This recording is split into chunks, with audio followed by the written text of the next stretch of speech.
Hey guys, what's up? It's me, Jonathan, and welcome back to Money Talks, where we want to offer you financial information and meet you where you are financially so that you can stick to your budget, manage to pay off your debt, all on your path while you're trying to build your wealth. Today, guys, I want to talk to you about one of the most common things that happens in our lives, the 30-year mortgage. And I want to talk to you about the pros and cons of getting a mortgage. If this is your first time joining me on the channel, go ahead and hit that subscribe button and you'll be notified every time I upload a new video. And if you find at some point some value in this video, go ahead and hit that like button so that it will be shared with more people on the platform. So often, and I think it's important when you think about the personal finance space, what are our biggest challenges? Well, we know, first of all, the biggest line item for most people is housing. And most people who are actively in the U.S. and growing their wealth, they see home ownership as a pathway to get to that wealth building. So I want to talk to you about how you can make an effective decision and what are some things to look out for. Well, why are we talking about the 30-year mortgage? Well, the first thing is the 30-year mortgage is 80% of people, when they take out a mortgage, they take out the 30-year mortgage. While it's the most common thing, financially, it may not be the best thing. And I want to talk to you first about the pros of getting that 30-year mortgage. But first, what's a 30-year mortgage? A 30-year mortgage is actually a 30-year loan. You have 360 payments, and the loan rate on that loan is fixed. Meaning if you take it out at 3.25, that's the rate you're paying the full time.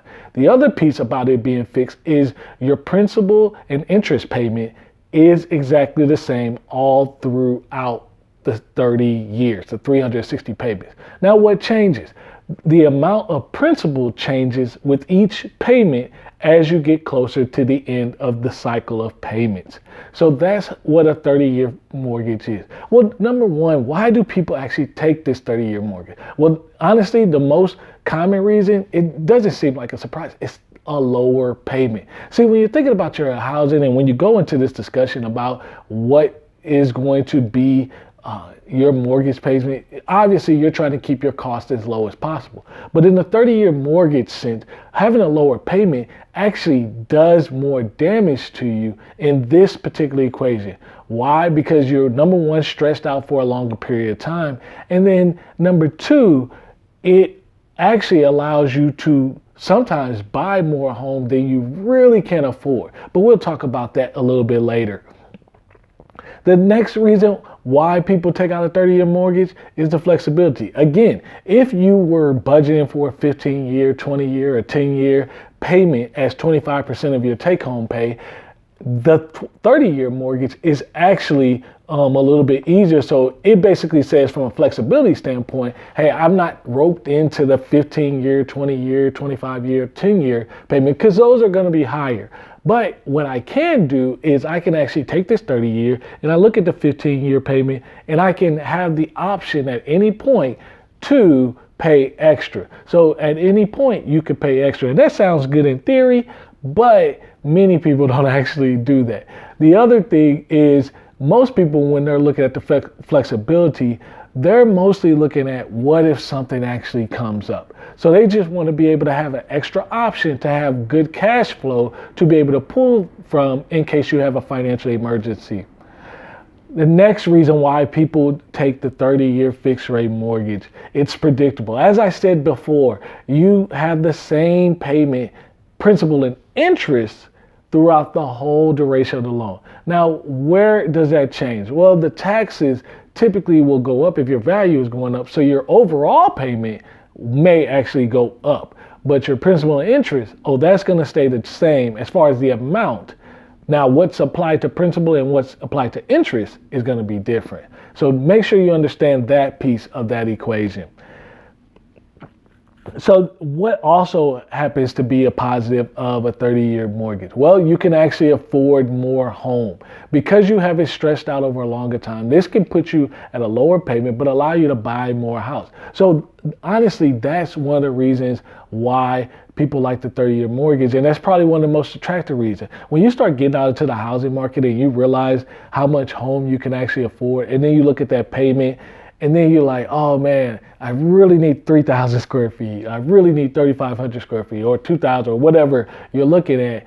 Having that 30-year mortgage allows you to accomplish a larger amount of home, but at a lower cost.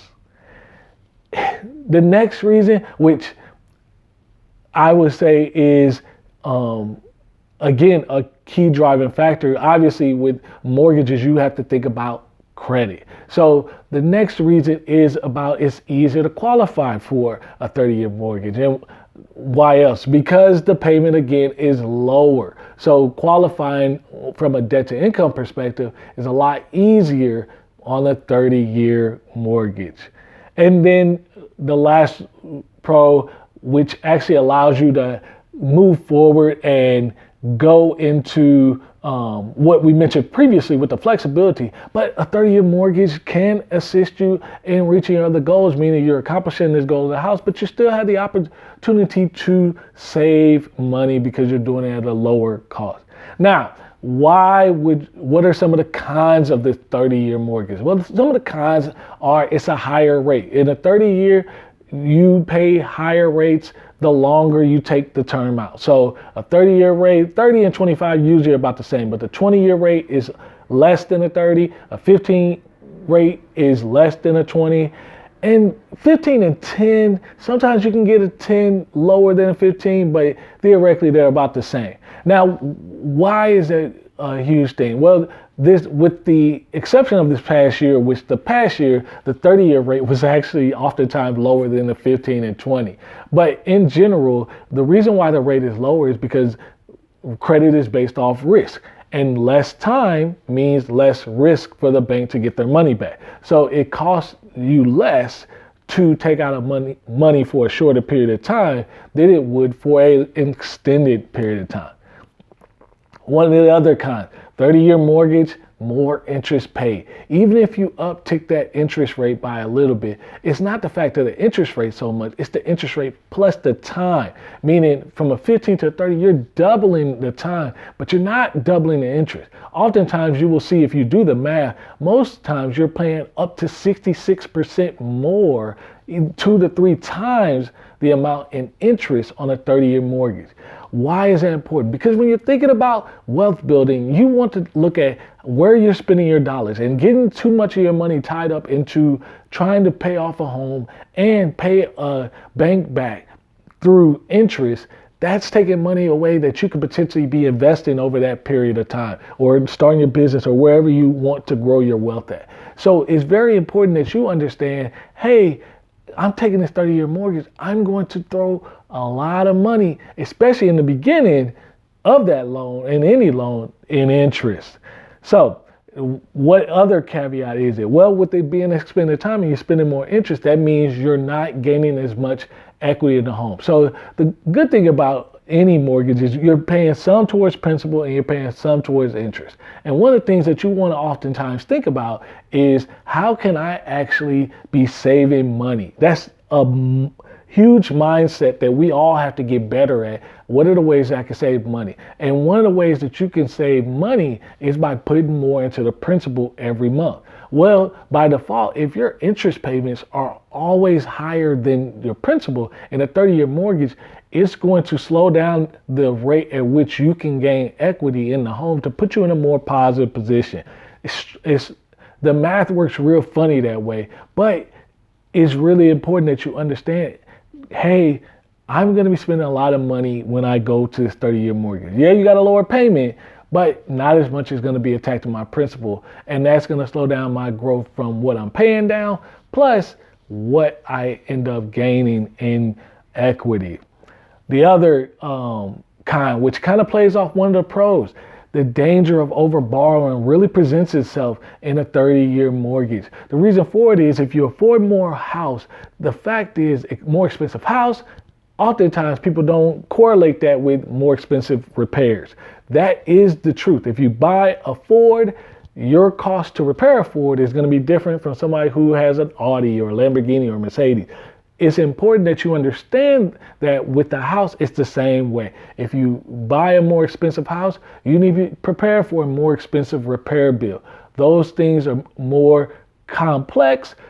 Things get more expensive when you're paying a higher price. So you don't just get to pay a lower cost with maybe you're buying a $200,000 or $3,000 home, $300,000 home, and you're paying a couple grand a year in repairs. But you go into 400, 500, 600, you're paying 10 or 12,000 in repairs. It can be like that big of a difference so quick. So it's important that you don't overspend and buy more than you can afford and going into the 30-year mortgage. Ultimately, you want to look at a house as an investment because that's truly what it is. Now, granted, this is where you're going to build your family, make your memories, and all those types of things. But this is an opportunity for you to really fast track your wealth.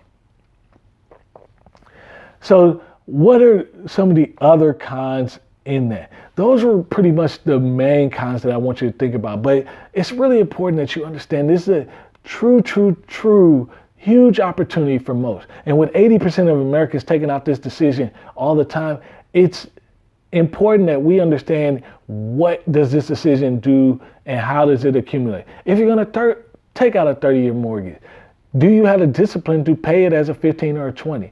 Do you have a discipline to keep it on track? That's tougher. What does a 15-year do? What does a 20-year do? Well, it stops you from overspending because that payment is going to automatically be higher. So it's going to lock you in at a higher payment and cause you to not overspend. But I hope you guys enjoyed this video. Let me know in the comments some of your pros and cons, why you go which way you went, and let me know what you think about that going forward. I can't wait to see you guys in the next video.